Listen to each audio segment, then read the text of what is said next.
that post-Christmas there is a rise in people acknowledging loneliness. There's financial strain for many people, and all that, along with January being a bit of a dark month, can really make depression and blues come to the surface. But we are going to be talking about how to beat those blues, or perhaps better still, even prevent them.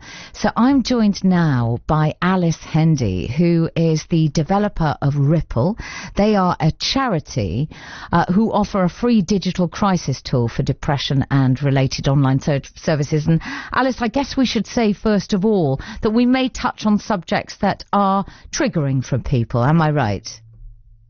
Hello, Alice. Hi, Nikki. Thanks for having me. Oh, it's a pleasure. How are you, Alice? Are you feeling well. Are you feeling strong? I'm certainly not feeling blue. Me neither. On Blue Monday, which is good. So hopefully we can ensure that everyone else doesn't feel blue on today as well. But yeah, we are going to be talking about some tough subjects. So I think it's important just to say, take time for yourself if you need to. Go and make a cup of tea as and when you feel like it might become too much to listen to. But also some really interesting tips, I think, here to try and help whatever it is you're going through at the moment. So I don't believe in small talk. If you want people to talk to you on the radio, I think you need to share of yourself. I lost one of my absolute best friends on Saturday, and it has been the most strange weekend of beating the tom-toms and letting other people around the world know he's in Philadelphia, was in Philadelphia, and it's dealing with your personal grief, and it is finding a way to cherish and remember someone, sit in your grief and acknowledge it, and then come here and talk to the capital. And so I found a way to cope today, Alice, and that was taking myself out for a walk, seeing nature, and then knowing I'm going to be surrounded by people with such a lightness of spirit that it's going to infect me. But what would you say to somebody who can't cope that well on a day like this? I would say that you need to do whatever is right for you in that moment. So don't feel pressurized to go for a 10K run and join a gym or do an ice bath.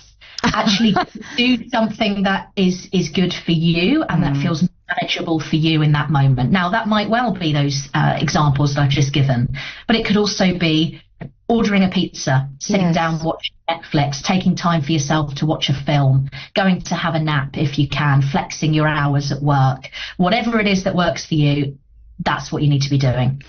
Now, I mentioned earlier that feeling blue, I think, might be very different from someone who's had a diagnosis of depression, but I am not the expert. How would you explain that, Alice? So again, depression really does vary from person to person, and there's almost a bit of a spectrum, to be honest. And lots of things can make us feel blue, but they can also make us feel depressed as well. And this time of year particularly, we've been speaking about Blue Monday throughout today, but it's typically a time when many of us struggle. Yes. And that can be for a variety of different reasons. We've got through the Christmas and New Year festivities where we are seeing often lots of family and friends, and it's quite a social gathering. And when you come into January and you go back to work, it can often be a bit more lonely. You might feel a bit more isolated and alone. You've also got the financial difficulties of January. Yeah. Christmas is expensive for lots of people. Socializing, going out, it takes a big chunk out of your bank account, and you might be worrying about money at this time of year. That's also very common. And of course, the weather doesn't help, does it? It's cold, it's dark outside, we've got limited hours of sunlight, and it doesn't help for sure. So it really does vary person to person, but the fact is here that all of us, I think, can feel a bit blue throughout January on a day like today, but actually any other day as well. And why are you called Ripple? Our charity is called Ripple for two reasons. Firstly, every time somebody dies by suicide, there is a huge ripple effect. On average, 135 people are impacted every single time somebody takes their own life. So there's an enormous ripple effect there. But secondly, Ripple is spelt with a semicolon as the I. And that's very deliberate, because the semicolon has risen as the international symbol of surviving suicide. Oh, my goodness. So if we use it in the sentence, in the English language, it would indicate that the sentence isn't over.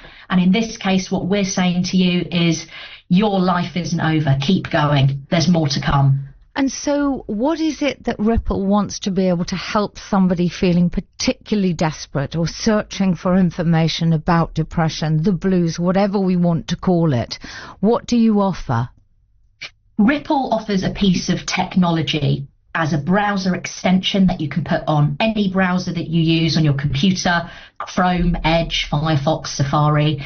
And it means that once downloaded, any searches that are conducted on that machine that are harmful and relating to the topic of self-harm or suicide, the Ripple technology is there to intervene at that pivotal moment, and to signpost them instead to the amazing mental health support charities that are in existence to get you the support that you need and that you deserve.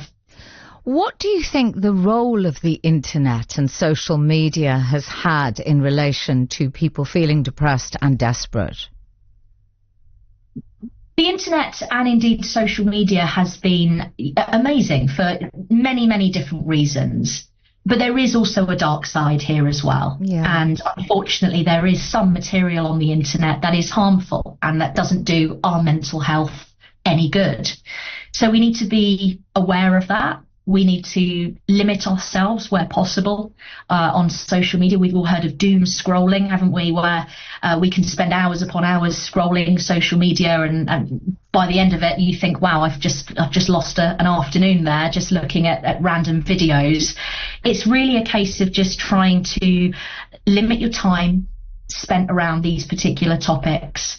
Try to follow uplifting, positive individuals on social media, and try to make time also away from the internet and away from screens as well, going for a walk or meeting up in person with friends and family and so on. It always helps. I so agree with you. And there's a brilliant phrase, comparison is the thief of joy. And I think for many young people, and it affects any generation, if you see other people having these lives that look amazing and happy and healthy and wealthy and all the things that you think are important in life, your joy is going to be taken from you if you compare.